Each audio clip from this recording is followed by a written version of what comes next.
When I saw the flames devouring my house, the only thing I could think of was running to my son. David was all I had left after his father died 3 years ago. I never imagined that on that night, standing at his door with a damp suitcase and ashes in my hair, I would hear the words that would shatter my soul forever. "Mom, Jennifer says you can't stay here." The world stopped. The rain continued falling on my shoulders, but I could no longer feel it. My son, the same one I had nursed through feverish nights, the one I had comforted when he cried from nightmares, was closing the door on me when I needed him most. "What do you mean I can't stay, David? My house burned down completely. I have nowhere to go." Jennifer appeared behind him with that fake smile I knew so well. For years she had pretended to tolerate me at family dinners, but now her mask had fallen. "Margaret, understand. We have our own responsibilities. We can't take care of you right now. Take care of me as if I were a burden, a nuisance, as if the 35 years I had dedicated to raising this man meant nothing. But let me tell you how I got here, because this story began long before that terrible night.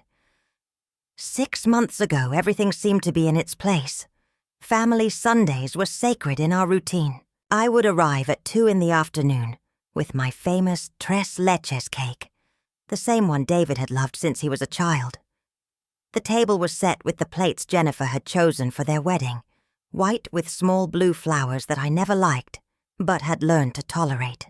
Jennifer always greeted me with a kiss on the cheek that felt like ice. "Hi, Margaret. So glad you're here." But her eyes said something else. Her eyes always told me I was unwelcome in that house, which had once been my Sunday refuge. David hugged me with that lukewarm affection of his. But lately something had changed. His hugs lasted less time. His smiles seemed forced. And when we talked, Jennifer always found an excuse to interrupt. "Honey, can you help me in the kitchen?" she'd say just when I was starting to tell him about my week. Or worse, "David, your mother is talking too much. I think she's been a bit confused lately." Confused? That word began appearing more and more in conversations. Jennifer used it like a subtle knife, cutting my dignity into small pieces that no one else seemed to notice. I should have realized when Jennifer started making comments about my house. "Margaret, don't you think it's too big for you alone? A woman your age could have an accident. Those stairs are dangerous." She'd say with a concern so fake it made me want to laugh. But David would agree as if her words were those of an experienced doctor. My house, my refuge, the place where I had raised my son, where I had mourned my husband's death, where I had built my life for 40 years. Jennifer saw it as an obstacle, as something that stood in the way of her plans. On the last Sunday before the fire, something strange happened. I arrived as always, but Jennifer had a visitor. A woman I didn't know was sitting in my usual chair, a middle-aged blonde with a too-perfect smile. "Margaret, let me introduce you to Sandra. She's a real estate agent. I was telling her about your situation." "My situation? What situation?" Sandra extended her hand with a professional smile. "Jennifer told me you're considering selling your house. What a smart decision. At your age, it's the most sensible thing to do." I looked at Jennifer in disbelief. "I never said I wanted to sell my house." Jennifer laughed with that nervous laugh she used when lying. "Oh, Margaret, don't you remember? Last week you were worried about maintenance, about the bills." Lies. It was all lies. But David was there agreeing as if my memory were an old rag that no longer worked. That night I left their house with a knot in my stomach. As I drove back, I couldn't stop thinking about the way Jennifer had talked about me, as if I weren't present, as if I were a child who needed others to make decisions for her. I arrived home and made myself a cup of chamomile tea.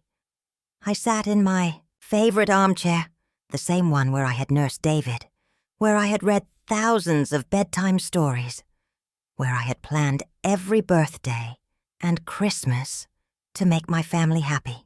The house smelled of flowers from my garden coming through the open window. Everything was in its place. The family photographs on the shelf, the books I had collected over the years, the blanket I had knitted the previous winter.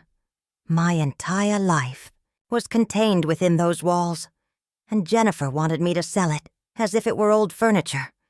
That dawn I woke up to the smell of smoke. The smell of smoke was so strong it woke me suddenly. At first I thought it was my imagination, those strange dreams I sometimes have since becoming a widow. But when I opened my eyes, reality hit me like a slap. There was an orange glow dancing on the walls of my bedroom.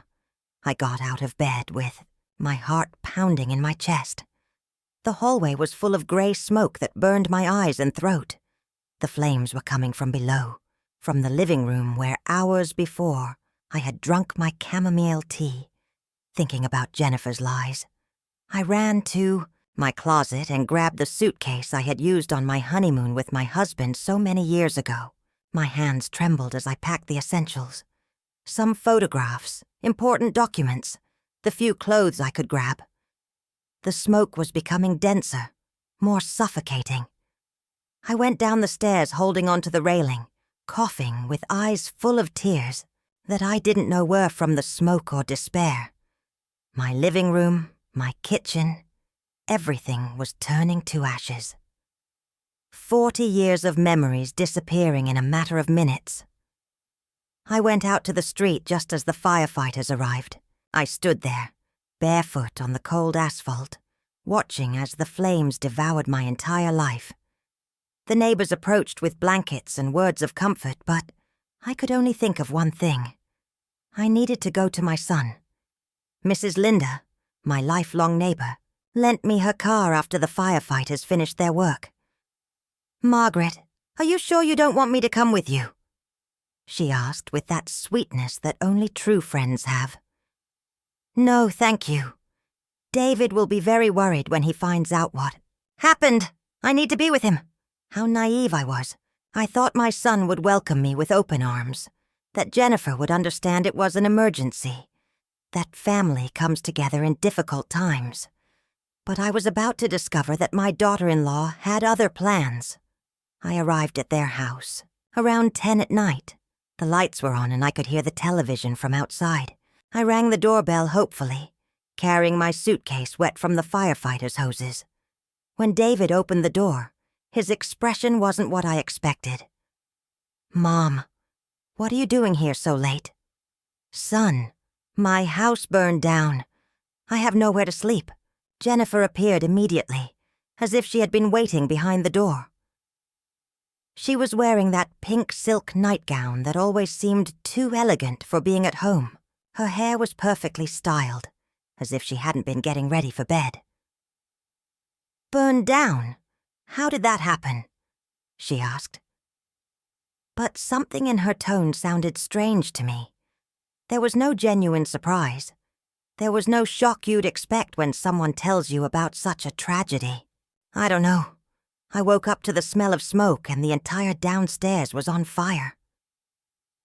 Jennifer and David exchanged a look I couldn't interpret at that moment. Now, thinking back, it was the look of two people who share a secret. "Well, but I can stay here tonight, right?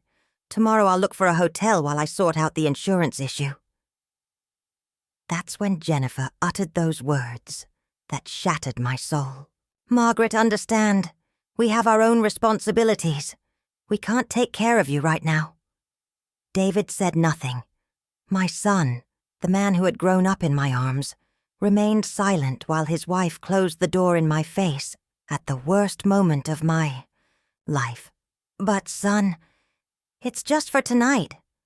My house burned down completely." "Mom, you know how it is. Jennifer is very stressed lately with work. Maybe you could call a friend or look for a hotel." "A hotel?" My own son was suggesting I go to a hotel, instead of offering me the living room couch. Jennifer smiled behind him. That satisfied smile of someone who has just won a battle. Besides, Margaret, I think this is a sign. It was time for you to make some changes in your life. A woman your age shouldn't live alone in such a big house. A sign. As if the fire that had destroyed my home were a blessing in disguise. As if losing everything I had was exactly what I needed. I stood there in the rain that had begun to fall, watching as the door slowly closed. I heard the sound of the lock, as if my own son were locking me out of his life. The rain soaked my clothes, my hair, my suitcase. But inside, something deeper was getting wet. My faith in family, my trust in unconditional love, my belief that blood is always thicker than water. I walked to Mrs. Linda's car and sat inside without starting it. I needed to think. I needed to understand what had just happened. My house had burned down, that was clear.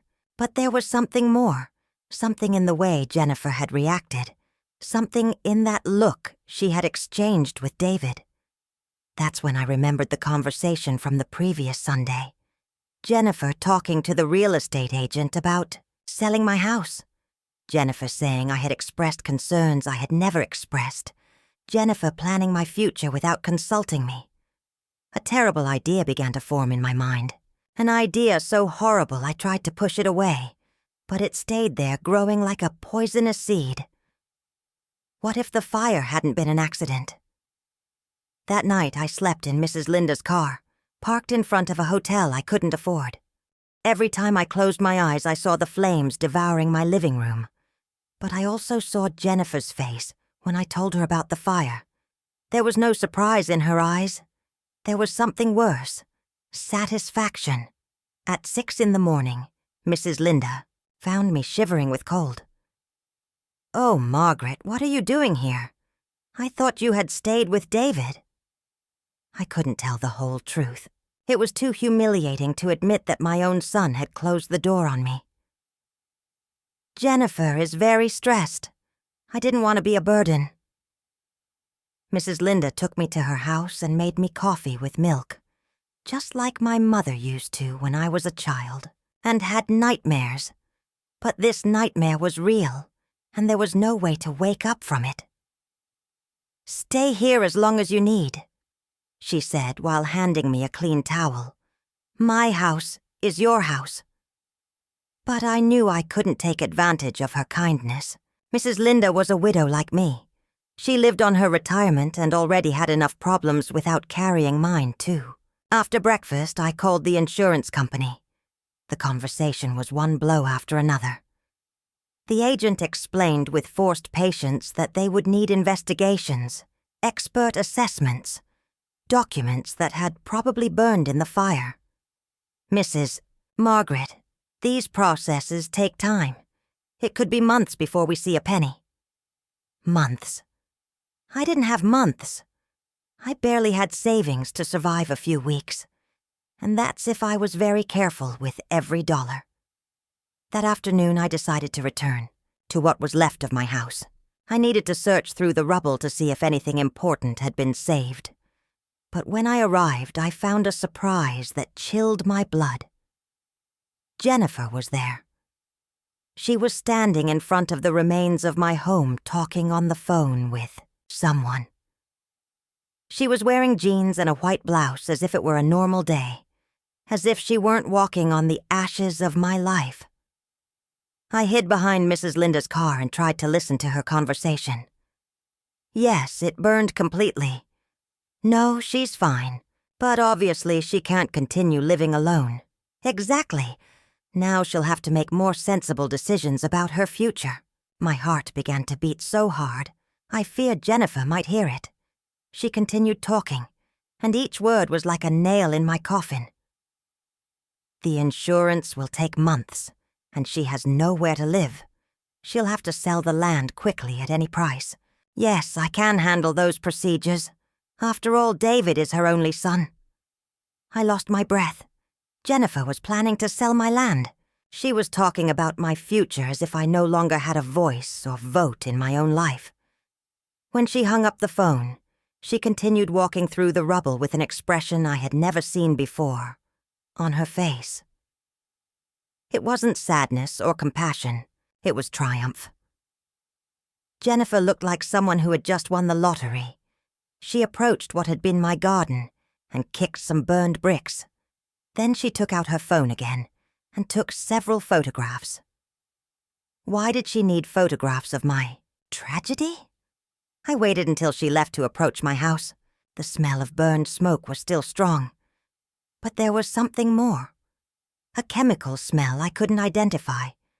Something that didn't seem natural. I walked to where my kitchen had been. The refrigerator was completely melted. The stove was a pile of twisted metal, but something caught my attention on the floor near where my breakfast table used to be. There was broken glass, but not from the windows. This glass was thicker, like from a bottle, and had a greenish color I recognized immediately. It was from a paint thinner bottle. The liquid my husband used to clean brushes when he painted the house. But I didn't have thinner in my kitchen. I had never had such chemical products inside the house. Someone had been in my house that night. Someone had left that bottle there. And that someone had caused the fire that destroyed my life. My hands trembled as I picked up one of the pieces of glass.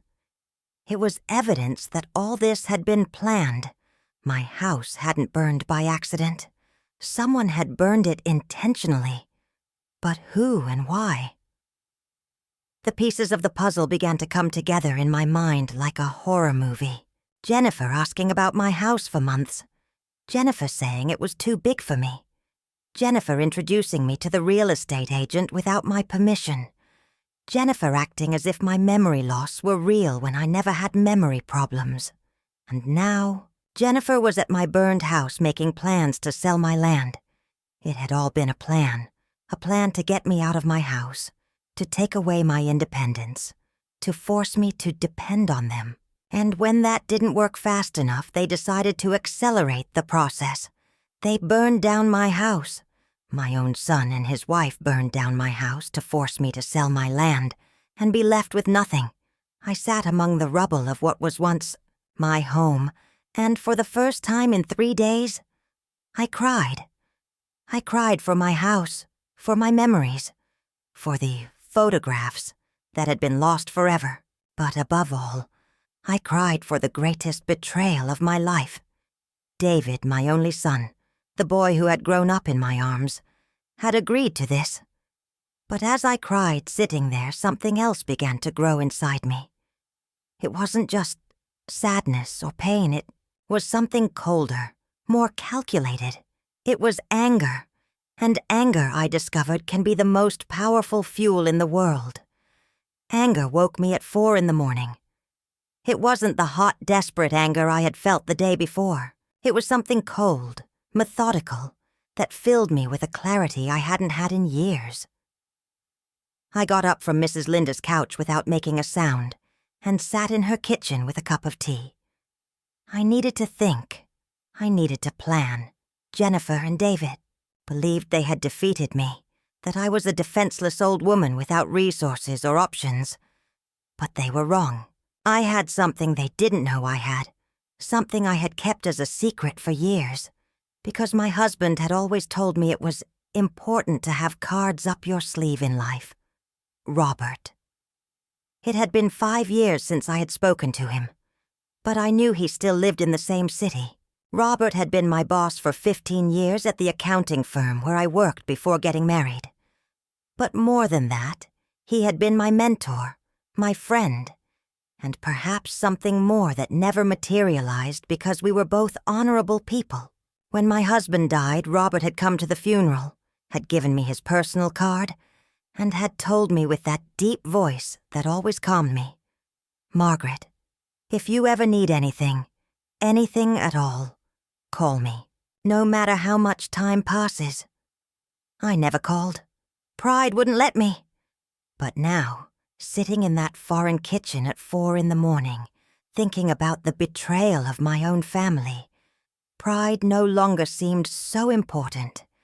At 8 a.m, when Mrs. Linda woke up, I already had my plan ready. "Mrs. Linda, I need to ask you a very big favor." Whatever you need, Margaret, you know you can count on me. I want you to call David and tell him I'm very bad, that you found me crying all night, that you think I'm in shock from the fire." Mrs. Linda looked at me with concern. "But are you okay?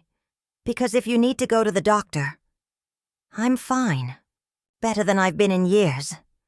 But I need Jennifer and David to believe I'm destroyed, that I'm desperate. Can you do that for me?" My friend nodded, although I could see in her eyes that she didn't completely understand what I was asking, but she trusted me as she had trusted me throughout all these years of being neighbors. While Mrs. Linda made the call, I prepared for the most important conversation of my life. I searched in my purse for the piece of paper where I had written Robert's number years ago. My fingers trembled as I dialed, but it wasn't from fear, it was from anticipation. The phone rang 3 times before he answered. "Hello." His voice was exactly as I remembered, deep, calm, with that slightly foreign accent he had never completely lost. "Robert, it's Margaret." There was silence on the other end of the line, but it wasn't an uncomfortable silence. It was the silence of someone processing a pleasant surprise. "Margaret, after so many years, how are you?" "I've been better, Robert. I need to talk to you. It's urgent." "Of course. Where would you like to meet?" That simple question, without doubts or questions, reminded me why Robert had been so important in my life. He never asked why or what. For, if I needed something, he was there. We arranged to meet at a discreet cafe in downtown. While I was getting ready, Mrs. Linda came back from making the call with a strange expression on her face. "Margaret, I spoke to David. I told him you were very bad, that you needed family support."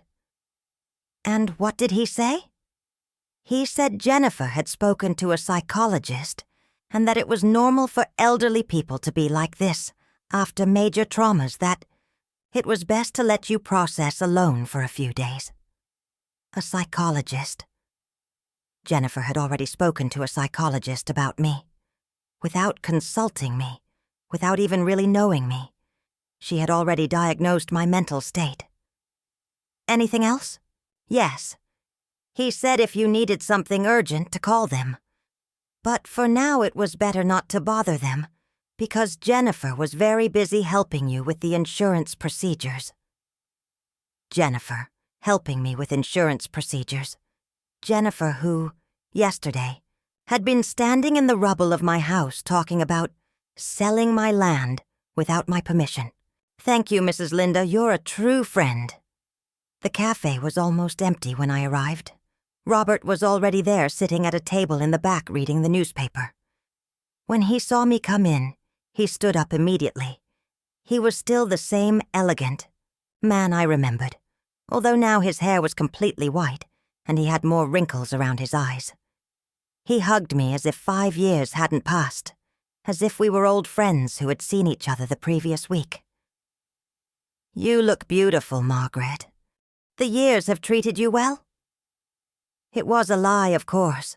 After 3 days sleeping on other people's couches and dealing with my family's betrayal, I knew I looked terrible.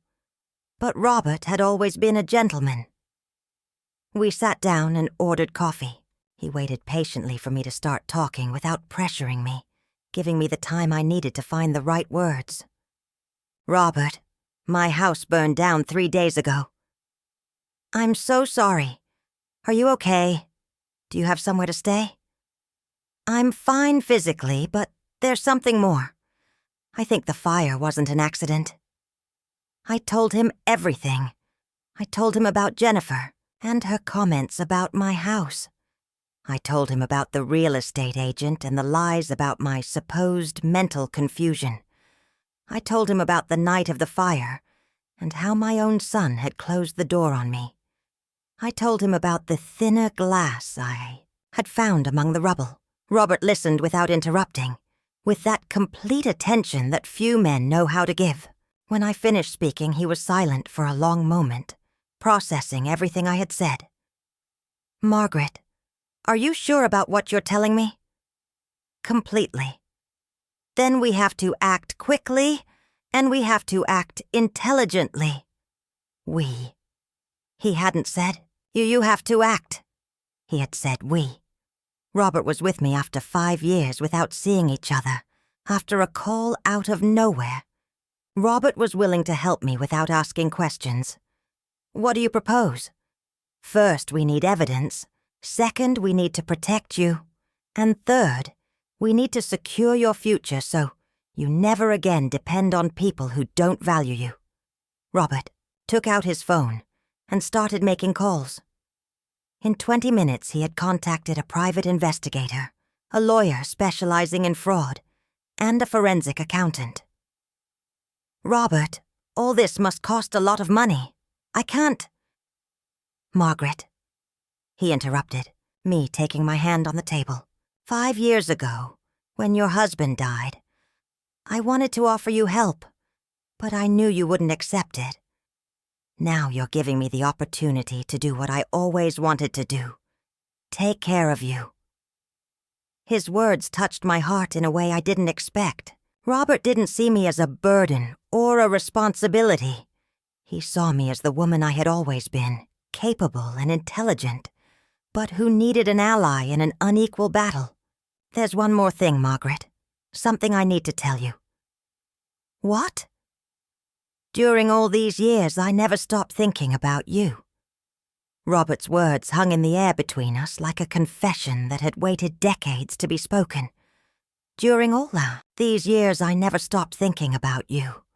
It wasn't a desperate declaration or taking advantage of my vulnerability. It was the simple, honest truth of a man who had kept his feelings out of respect. Robert, I began, but he raised his hand gently. You don't need to say anything now. You just need to know that you're not alone, that you'll never be alone, again if you don't want to be. That afternoon, Robert took me to his house. It wasn't an ostentatious mansion, but you could immediately tell it was the home of a successful man. Everything was impeccably organized, from the books on the shelves to the plants decorating each window. It was a space of peace, so different from the emotional chaos I had been living in. You have a room here for as long as you need, he said, while showing me a bright room with a view of the garden. And it's not charity, Margaret. It's friendship. It's what people who care about each other do for one another. That night, for the first time in days, I slept deeply. But not because my problems had disappeared, but because I finally had a plan and had someone to trust. The next day, our secret investigation began. The private investigator Robert had hired was named Marcus, a serious man in his 50s who had worked for insurance companies for decades.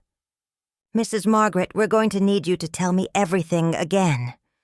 But this time, I want you to give me specific details, dates, times, names of people present in each conversation. For 3 hours, Marcus asked me questions that would never have occurred to me. Who else knew I lived alone? Did Jennifer have keys to my house? Had they been in my house without me recently? Did David have financial problems? That last question made me think. David had never asked me for money directly, but Jennifer had made strange comments in recent months. Things like, I wish we could remodel the kitchen, but you know how things are. Or, David works so hard, but it never seems to be enough. Marcus, I think they might have money problems. Jennifer always wanted more than they had. That gives us motive. Now we need opportunity and method. Robert had been quiet during the entire conversation, but now he spoke. What do we need to do to prove they caused the fire? We need the firefighters to do a deeper investigation. And we need to watch Jennifer and David to see what they do now that they think they've won. While Marcus worked on the official investigation, Robert and I focused on the most delicate part of the plan, making Jennifer and David believe I was exactly where they wanted me to be. I asked Mrs. Linda to call David again. Tell him I am very depressed, that I won't stop crying, that I think I'll have to go to a nursing home because I don't have the resources to rent an apartment. Oh, Margaret, but why do you want me to say that?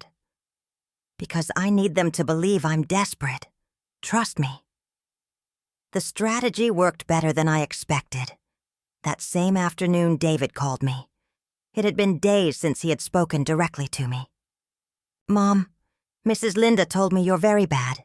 Jennifer and I have been talking and we think we can help you. Really, son? I put all the despair I could fake into my voice. I don't know what I'm going to do. I don't have money for an apartment. The insurance will take months. Calm down, Mom. Jennifer found a solution. There's a very nice place, like a residence for people your age. They have nurses, activities, everything very organized. A nursing home. Jennifer had found a nursing home for me. She wanted to lock me in an institution while keeping my land. But, son, I don't want to go to a nursing home. I want to rebuild my house. Mom, be realistic.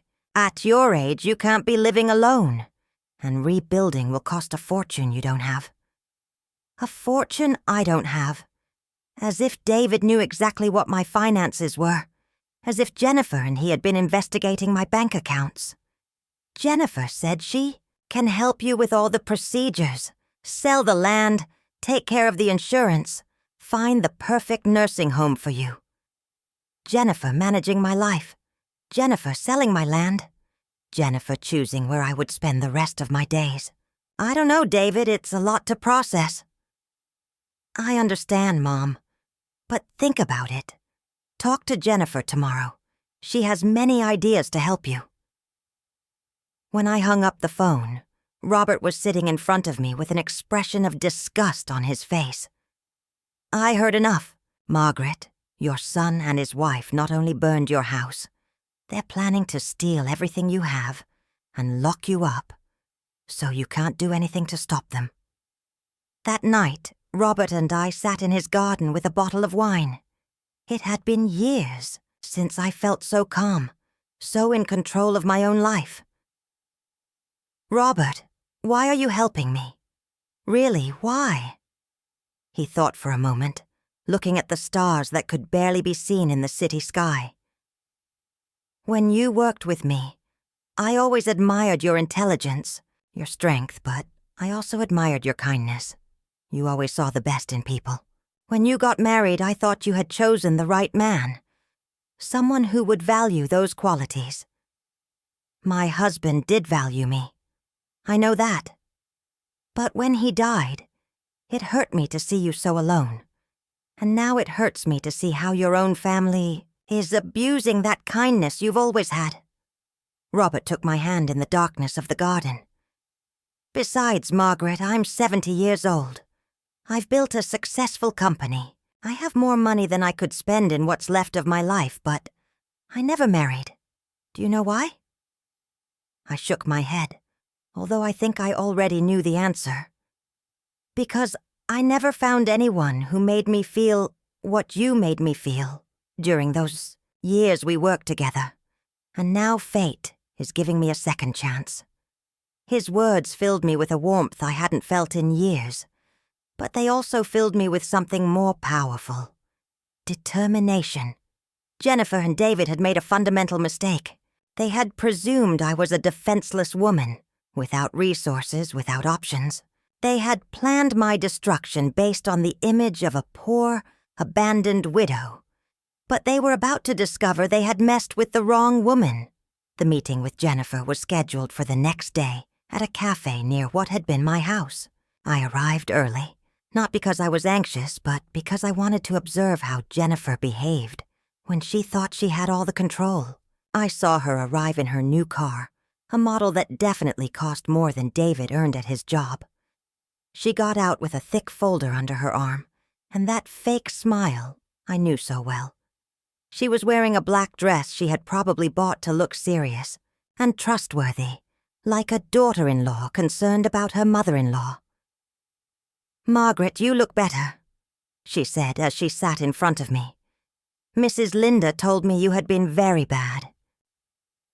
"I've had better days," I replied, putting into my voice the tiredness she expected to hear. Jennifer opened her folder with efficient movements, like an executive presenting a project. There were papers, photographs of my burned house, brochures for senior residences, and something that chilled my blood, a legal document that seemed to be already partially filled out. "I've been working hard to help you. First, I spoke with 3 different residences. This is the one I liked most." She showed me a colorful brochure with photos of elderly people smiling, playing cards, doing light exercises. "It's called Golden Sunset, and they have a comprehensive program. Balanced meals, recreational activities, 24-hour medical care. A golden prison, that's what it was. Jennifer, it seems very institutional. Oh no, it's very modern, very comfortable. And the best part is, you don't have to worry about anything. They take care of everything. They take care of everything, including, I suppose, not letting me leave when I wanted. And how am I going to pay for something like that? It must be very expensive." Jennifer smiled as if she had been waiting for that question. "That's where the second part of my plan comes in, Margaret. Your land is worth a lot of money, much more than you imagine."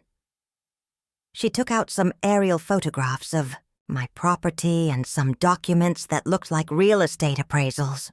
"With the sale of the land, you can pay for the residence for the rest of your life, and even have money left over for other expenses." "You've already checked how much it's worth?" "Yes. Sandra, the real estate agent you met, did an appraisal. It's valued at almost $2 million. $2 million. It was a lot of money, but I knew my land, located in an area that was developing rapidly, was probably worth double that." "Jennifer, that seems very low to me for such a large plot of land in that location." "Margaret, you have to be realistic. The land has the debris from the house. It will need cleaning. There are problems with some documents. Sandra says it's a fair price considering the circumstances." Problems with the documents. How convenient that Jennifer had already identified problems that could justify selling below the real price. "And who's going to buy the land?" "Sandra already has an interested client, a construction company that wants to develop a housing project in the area." Everything was perfectly orchestrated.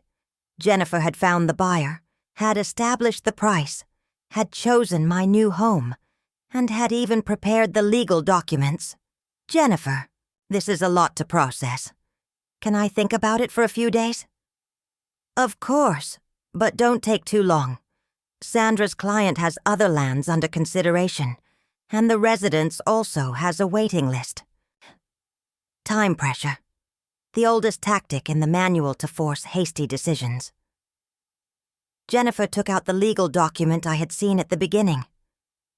"While you think about it, David and I prepared this to make things easier." It was a power of attorney, a document that would give Jennifer legal control over all my financial decisions. "It's just to help you with the procedures, Margaret. You know how these bureaucratic things are. They'll ask you for 1,000 papers. You'll have to go to many notaries. This way, David and I can take care of everything while you recover from the trauma. While I recover from the trauma, as if I were a mental invalid, incapable of managing my own affairs." "I don't know, Jennifer. I've never signed anything like this. It's completely normal. Many people your age do this. It's for your own good." "For my own good." The 4 most dangerous words that exist when said by someone who doesn't care about you. "Let me take it to read it calmly."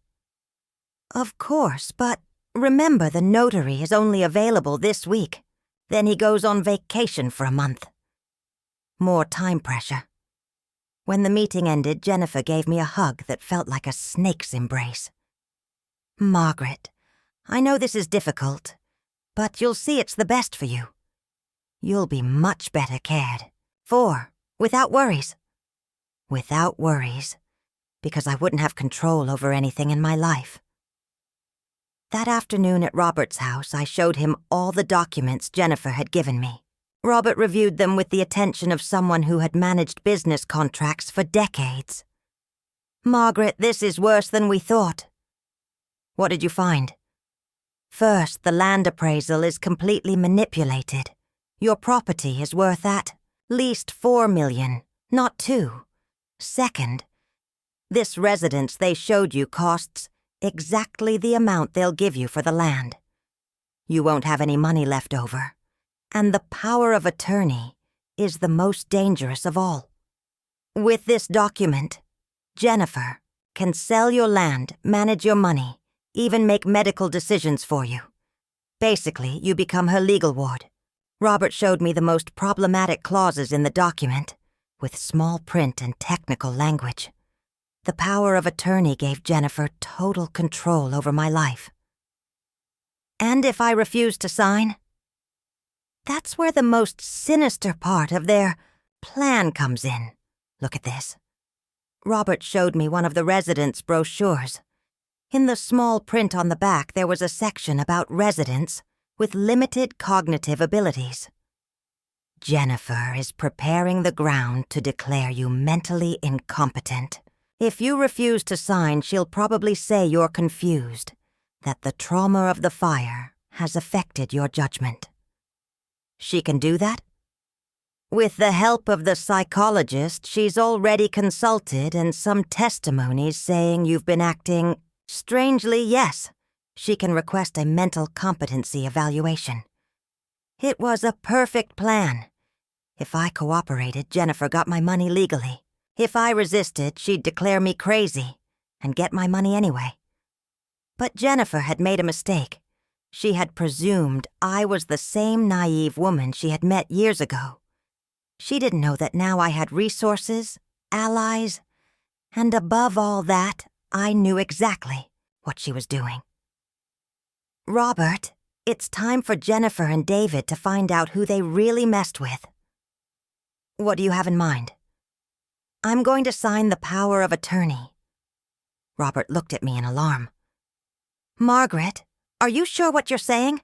"Completely sure, but I'm going to sign it with some modifications that Jennifer won't notice until it's too late." That night, Robert and his lawyer prepared a modified version of the power of attorney.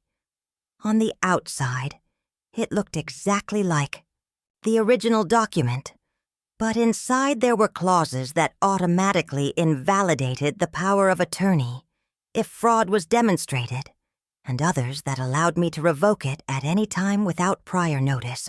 Jennifer believed she had me in checkmate, but she was about to discover that I also knew how to play chess. The day I signed the power of attorney, Jennifer couldn't hide her satisfaction. She arrived at the notary's office with David, both dressed as if they were going to an important ceremony. My son was wearing the suit I had given him as a birthday present the previous year, but he avoided looking me in the eyes. "Mom, are you doing the right thing?" he said while we waited in the notary's waiting room. "Jennifer worked hard to organize everything." Jennifer reviewed the documents one more time, making sure everything was in order. What she didn't know was that I had studied every line of the modified document all night long. Robert's lawyer had done an impeccable job. On the outside, exactly the same paper Jennifer had prepared, but inside it contained protections she would never imagine. "Are you sure about this, Margaret?" the notary asked me, fulfilling his legal obligation to verify that I understood what I was signing. "Completely sure," I replied with the broken voice of a defeated woman. "I can no longer handle these things alone." Jennifer smiled and put her hand on David's shoulder. It was the gesture of a woman who had just won the lottery. I signed the document with a trembling hand, feigning the fragility they expected to see. When I finished, Jennifer practically snatched the papers from my hands. "Don't worry about anything else, Margaret. David and I will take care of everything." That afternoon, while Jennifer and David celebrated their victory, I was at Robert's house coordinating the next phase of our plan. Marcus, the private investigator, had obtained crucial information. "Mrs. Margaret, I have important news. The firefighters completed the fire investigation and found clear evidence that it was arson. Accelerant residue at multiple points in the house, burn patterns indicating intentional use of flammable chemicals. It was the confirmation we needed. My house had been deliberately set on fire." "Is there more?" "Yes. We reviewed the areas. Security cameras. Your son and Jennifer were at your house the night before the fire, after 11 at night." My heart stopped. It was one thing to suspect, quite another to have proof. "The camera recorded them perfectly. We see them entering your property with bags and leaving 2 hours later without the bags." Robert took my hand while Marcus showed us the images on his computer. There they were, clear as day. My son and his wife entering my house like thieves in the night, carrying the materials they would use to destroy my home. "Is this enough to prosecute them?" "More than enough. But there's something else you need to know." Marcus took out other documents from his folder. "I investigated Jennifer and David's finances. They have debts of over $500,000. Credit cards, bank loans. They even owe money to loan sharks. $500,000. That was exactly the amount they planned to get after selling my land below its real value. And Jennifer has already started the procedures to sell. This morning, 2 hours after signing the power of attorney, she was already at Sandra's office preparing the sale. Jennifer hadn't wasted time. Now that she had legal control over my affairs, she had rushed to convert my tragedy into her financial salvation. But what Jennifer didn't know was that I had also been busy that morning. While she was rushing to sell my land, I had gone to the bank with Robert and had transferred all my savings to a new account that Jennifer didn't know about. While she celebrated having legal control over my finances, I had moved all my money out of her reach. And most importantly, I had activated the secret clauses of the power of attorney. Robert's lawyer had contacted the authorities and had presented evidence of fraud. In legal terms, the power of attorney was invalidated from the moment Jennifer tried to use it to commit a crime. That night, Jennifer called me euphoric. "Margaret, I have wonderful news. The buyer accepted our offer. We can close the sale next week." "So fast?" "Yes. They're very interested.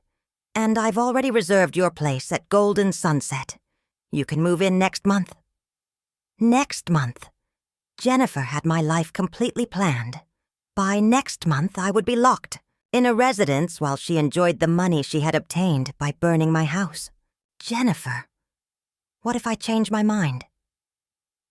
There was silence on the other end of the line. Then Jennifer spoke with a voice I had never heard before. Cold, calculating, threatening. "Margaret, you've already signed the power of attorney. You can no longer change your mind. I make the decisions now, and I've decided this is best for you. And if I don't want to go to the residence, then we'll have to talk to the doctor about your mental state. Mrs. Linda already told me you've been very confused, saying strange things about the fire. David and I are worried about you." There was the threat I had expected. If I didn't cooperate, Jennifer would use my mental confusion to justify locking me up against my will. "Jennifer, are you threatening me?" "I'm not threatening you, Margaret. I'm protecting you from yourself." When I hung up the phone, Robert was looking at me with admiration. "You just made her confess everything on the phone." "How?" "Marcus has been recording all your calls since yesterday. We have Jennifer Admitting she'll use your supposed mental confusion to control you. Admitting you can no longer change your mind about decisions that affect your life. It was the last piece of the puzzle. Now we had evidence of arson, evidence of financial fraud, and evidence that Jennifer planned to declare me incompetent to maintain control over my life. When do we act?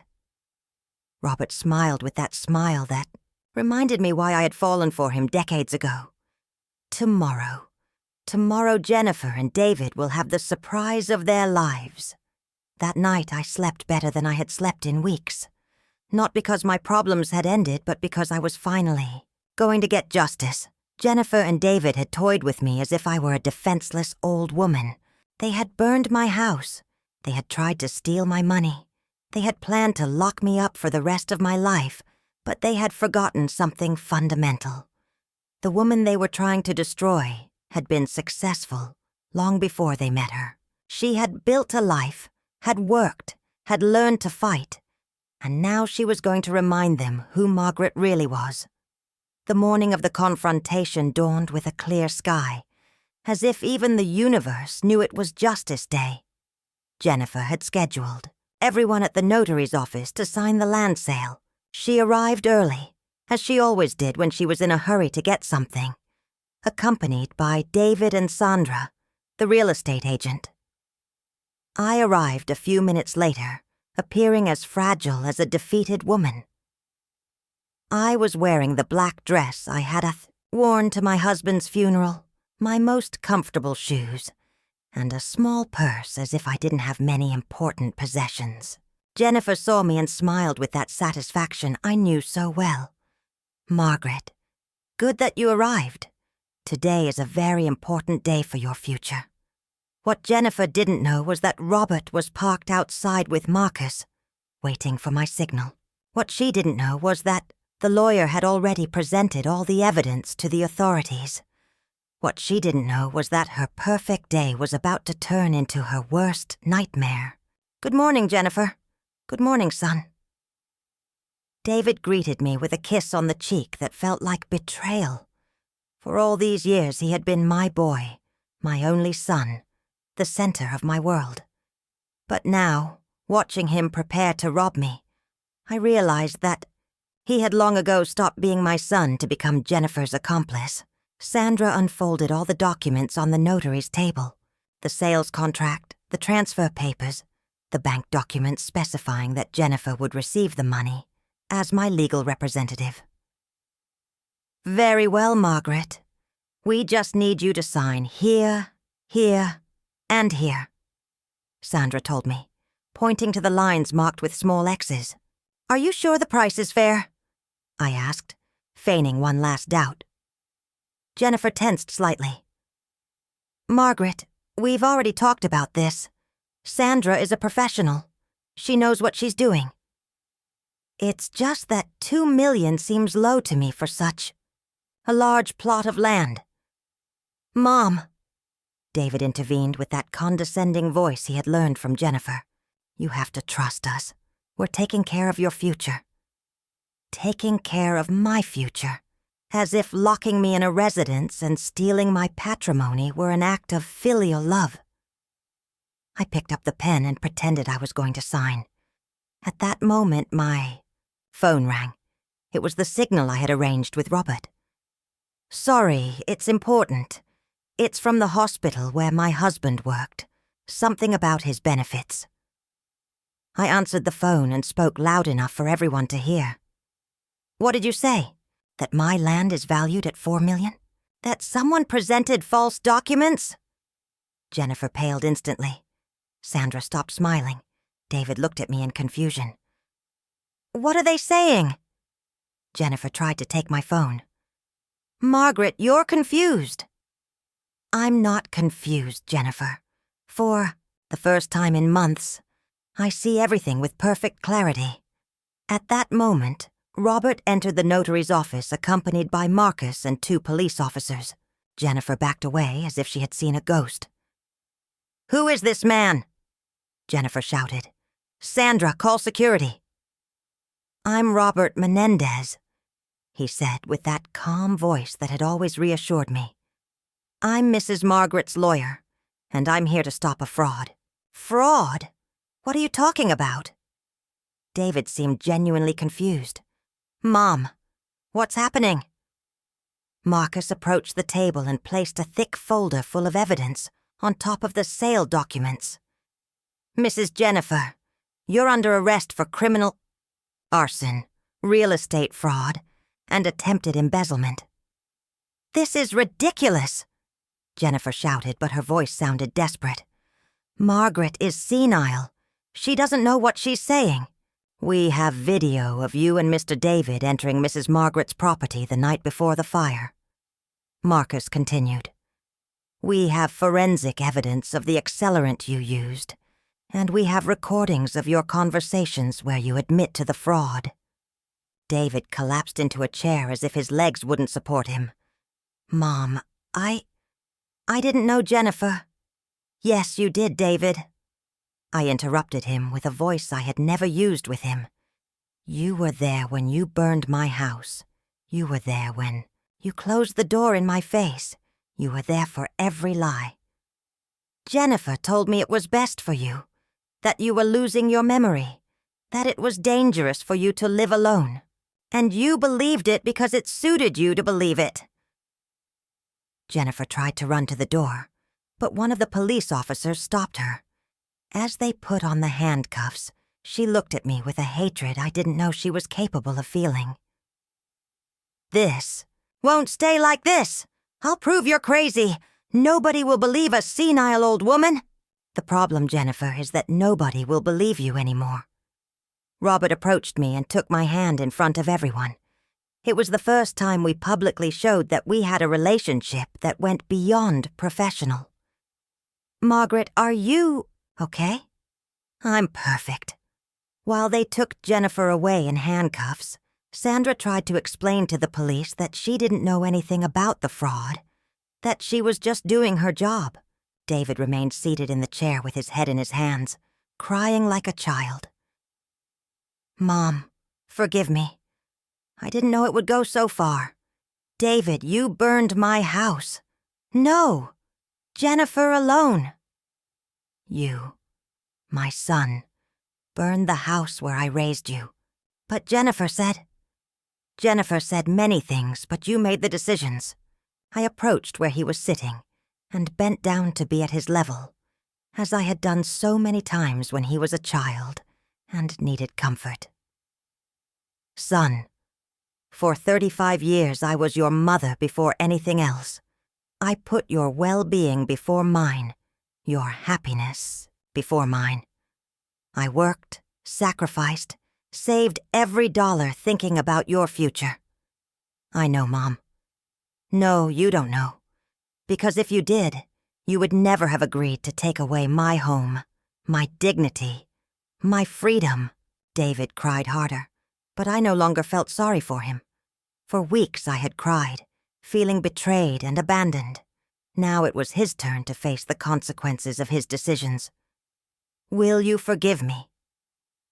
The question I had expected, the question all mothers fear having to answer someday.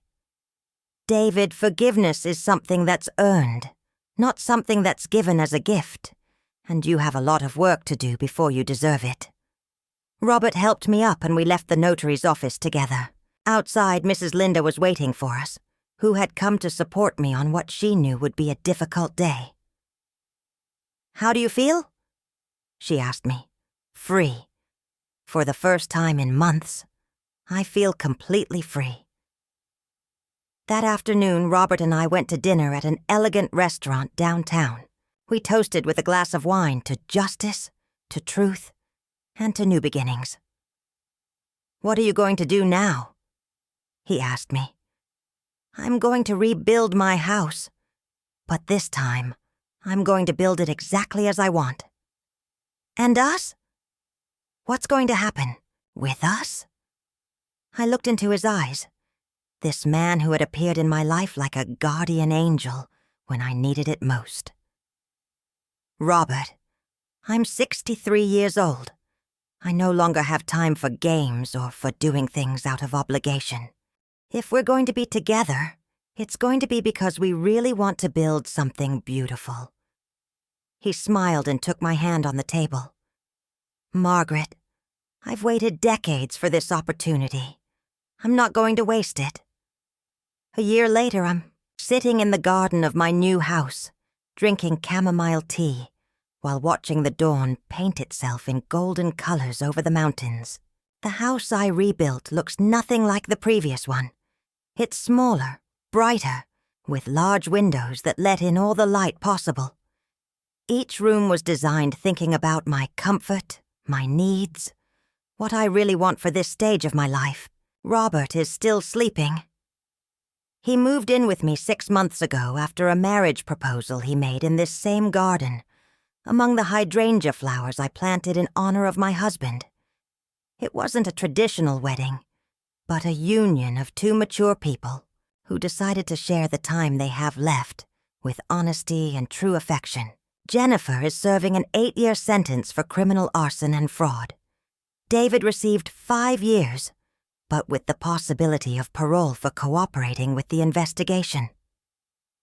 The first months I tried to visit him in jail, but each meeting ended with him blaming me for his situation, saying that if I had been more understanding, more flexible, none of this would have happened.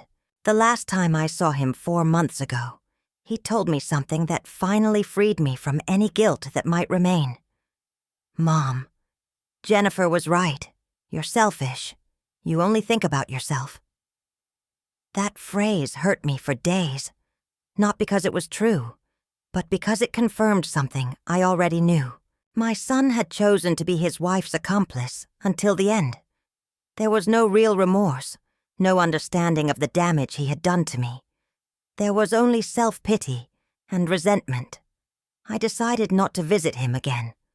The sale of my previous houses. Land was completed at the real price, $4,200,000. With that money, plus the insurance that finally paid, and the investments Robert helped me make, I have financial security for the rest of my life.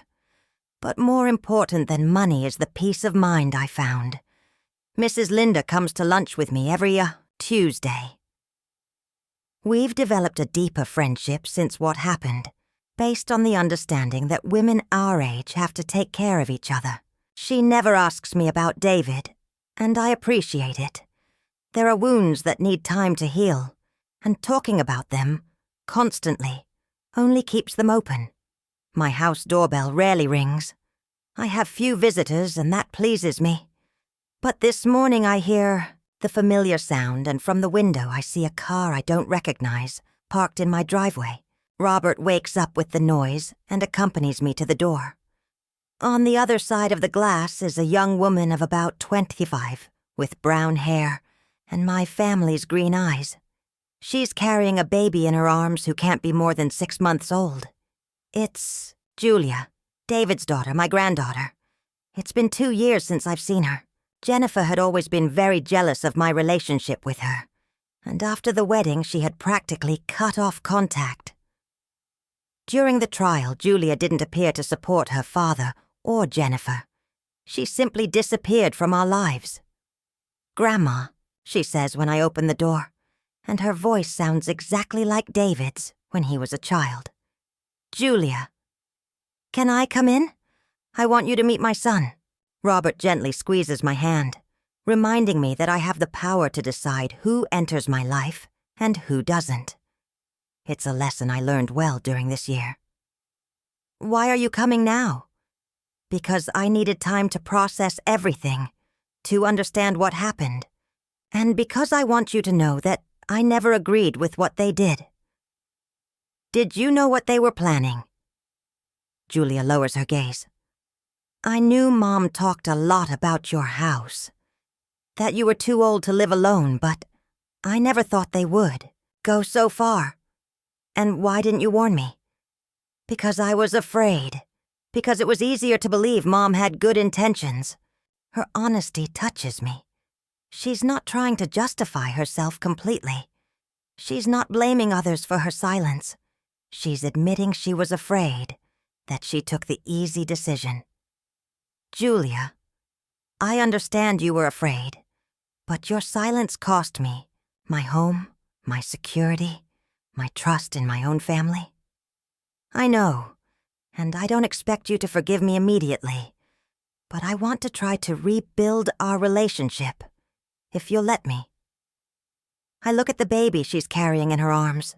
He's beautiful, with that perfect skin only newborns have, and a serene expression that reminds me of David when he was a baby. What's his name? James, after Grandpa. After my husband. Julia named her son after my husband. His father isn't in our lives. I decided to raise James alone. A single mother like I had been for so many years after becoming a widow. A young woman facing the world with a baby in her arms and without family support. Where do you live?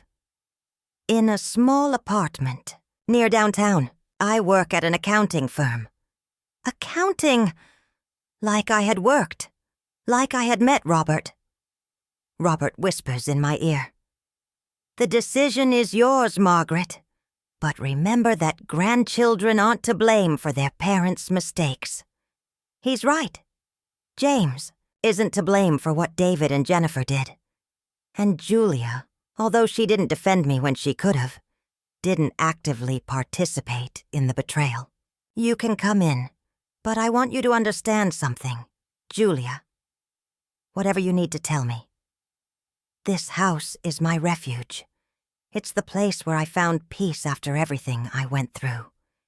If you're going to be part of my life again, it has to be with complete honesty, no secrets, no divided loyalties. I promise it will be that way. Julia enters with her baby, and Robert makes coffee for everyone. We sit in the living room, and for the first time in 2 years, I have my granddaughter in my house.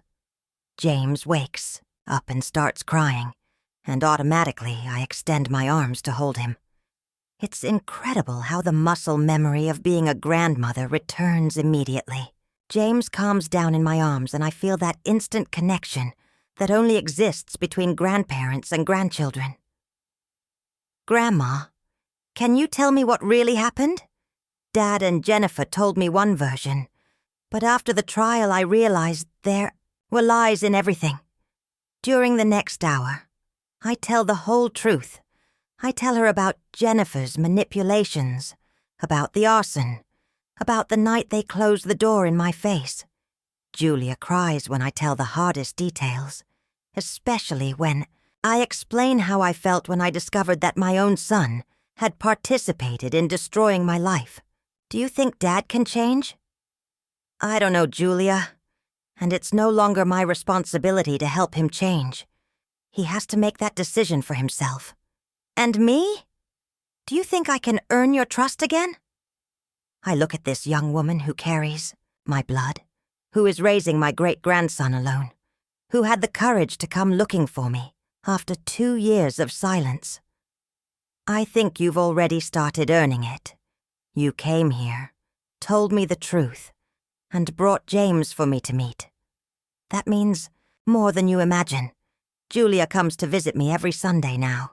She brings James, who is bigger and smarter each week. Robert has developed a special relationship with him, and sometimes I find them in the garden. Robert reading stories while James looks at him with that absolute attention only babies have. Last month, Julia asked me if she could spend Christmas with me. It was the first time in years that someone asked me to share an important date out of genuine desire to be with me, not out of family obligation. We had a beautiful Christmas. Robert cooked turkey. I made my famous tres leches cake, and Julia brought gifts for everyone. James had more fun with the gift boxes than with the toys, and we all laughed watching his antics. At night, when Julia's had already left, Robert and I sat in the garden to watch the stars. "Are you happy?" he asked me. "I'm happy," I replied without hesitation. "But it's a different happiness than I knew before." different how. Before, my happiness depended on making others happy. Now my happiness depends on being at peace with myself. Robert kissed my forehead with that tenderness that reminds me every day why it's worth starting over at 63. This morning, as I write in my diary about this year of reconstruction, I know my story isn't unique. There are many women my age who have been betrayed by families who see them as a burden, who have lost everything they built during decades of work and sacrifice. But I also know there's hope, that it's never too late to reclaim your life, to set boundaries, to decide who deserves to be in your world and who doesn't. Jennifer and David believed they had defeated me. They believed I was a weak woman without resources, without options. But they were wrong. Not only did I survive their betrayal, but I found a better life on the other side of the pain. Now, when I see the dawn from my garden, I don't think about what I lost. I think about what I gained. My dignity, my freedom, and the understanding that I deserve true love at any stage of my life. David gets out of jail next year. I don't know if he'll try to contact me. If he does, I'm prepared for that conversation. But I'm no longer the woman I was 2 years ago. I'm stronger, wiser, and above all, I'm a woman who finally learned to put herself first. James babbles from his crib and Robert is waking up. It's time to start another day in this life I built from the ashes of the previous one. A life that is completely mine.